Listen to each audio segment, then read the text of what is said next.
120 secondes de tech vous est présenté par Mon Carnet.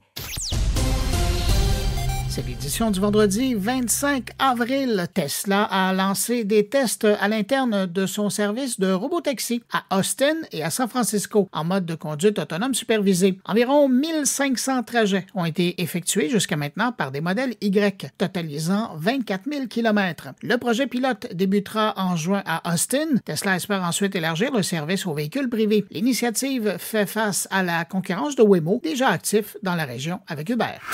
Meta intensifie sa campagne de lobbying à Washington pour que la vérification de l'âge des utilisateurs soit effectuée par les boutiques d'applications et non par les réseaux sociaux eux-mêmes. Un projet de loi appuyé par Meta propose que les parents valident le téléchargement d'applications par leurs enfants directement via les boutiques. De leur côté, Google et Apple s'opposent fermement à cette approche, invoquant des risques pour la vie privée.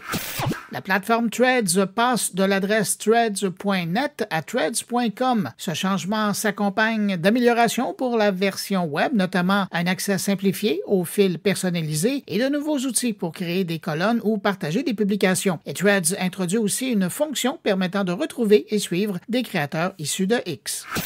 Le groupe Ziff Davis, propriétaire de plus de 45 sites dont PCMag, Mashable et Lifehacker, poursuit OpenAI. Dans une plainte déposée devant un tribunal fédéral, l'éditeur accuse OpenAI d'avoir utilisé ses contenus protégés pour entraîner ses modèles d'intelligence artificielle sans autorisation. Ziff Davis réclame des centaines de millions de dollars en compensation. Cette poursuite s'ajoute à une série d'actions similaires menées par d'autres médias, dont le New York Times.